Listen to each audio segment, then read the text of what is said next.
I am standing on the corner of Knoxville Road and Chambersburg Pike, just 3 miles northwest of Gettysburg, Pennsylvania. It is here, on July 1st, 1863, at 7:30 a.m., where the first shots were fired at the Battle of Gettysburg. The shot was fired by Captain Marcellus Jones of the 8th Illinois Cavalry, led by Major General John Buford. Shots were fired on Major General Heath's division, led by Lieutenant General A.P. Hill. It is here where General Robert E. Lee's Army of Northern Virginia met Major General George Meade's Army of the Potomac. At 10 a.m., Major General Reynolds of the Union arrived on the scene to back up Buford's cavalry with 2 brigades, while General Ewell's division of the Confederacy arrived and joined Hill's corps. Soon after, Reynolds would fall after being shot in the head by a rebel sniper. General Lee arrived with the rest of the Confederate Army at 2 p.m. and ordered the attacks to continue. Hours after the arrival of General Lee, Major General Hancock of the Union also arrived and assumed command of the fallen Reynolds' corps, and ordered a fortification stretching from Culp's Hill through Cemetery Ridge to Little Round Top. However, Little Round Top was only occupied by a few single men with muskets. After seeing the Union troops form a fortification, Lieutenant General Longstreet of the Confederacy urged Lee to assume a defensive position and halt attacking to fight another day. Lee does not listen and presses the attack only to get nowhere.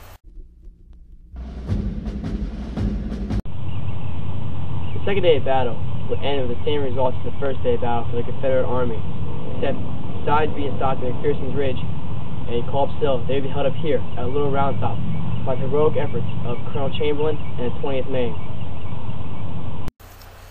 On July 2nd, 1863, Lee ordered Longstreet to attack the left of the Union line, while General Ewell attacked the other end of the line at Culp's Hill. Both efforts would get the Confederacy nowhere. By this time, Meade had become aware that he had no troops covering Little Round Top, so he ordered Sykes's brigade to occupy the hill, including the 20th Maine, commanded by Colonel Joshua Chamberlain.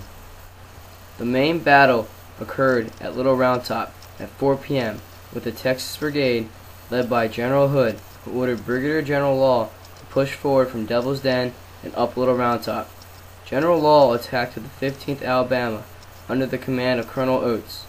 Oates pushed his men up the hill, only to be held by the Union opposing forces just arriving, consisting of Colonel Chamberlain and the 20th Maine. Oates pressed again and again, being held off every time. At 7 p.m., in a desperate defense, Chamberlain gave the order bayonets. The 20th Maine charged down Little Round Top, taking the hill from the Confederacy and claiming the day. The third and final day of battle caused Lee to make a decision that would haunt him for the rest of the war. I am standing at Seminary Ridge, where Lee ordered to take a charge, a 1-mile charge from here, Seminary Ridge, across the Cemetery Ridge, where the Union forces were located. As you can see, this is a very vast distance to cover, and it would end in complete disaster for the Confederate Army. On June 3, 1863, in the early hours, Lee begins attacks on Culp's Hill, still gaining no ground. In a desperate attempt to win the battle, Lee devises a plan to have Major General Pickett march his brigade 1 mile from Seminary Ridge to Cemetery Ridge.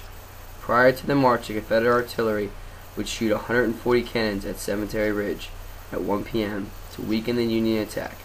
This signaled to the Confederates to prepare for the attack. In response, the Union would fire their cannons back, totaling over 250 cannons being fired for 2 hours. This was the greatest concentration of artillery for one purpose in North America. Once artillery fire began to diminish, Pickett prepared his men for the 1-mile march to Cemetery Ridge. Moments after the march began, the Union artillery began firing again, tearing great gaps in the Confederate line. As the Confederates approached the Union line, Union infantry opened fire, killing and wounding several Confederates. The battle progressed into hand-to-hand combat with bayonets, lasting for an hour. The outnumbered and beaten Confederates fell back, leaving 7,500 men lying on the field of battle. Lee rode out to meet the surviving men and take blame for what had happened. Although this has been my fault, it is I who lost this fight. No one could ever imagine the Battle of Gettysburg would mark a turning point in the Civil War. thus resulting in the surrender of the Confederacy at Appomattox. The Battle of Gettysburg had over 50,000 casualties, and is still considered today to be the largest and bloodiest battle fought on American soil.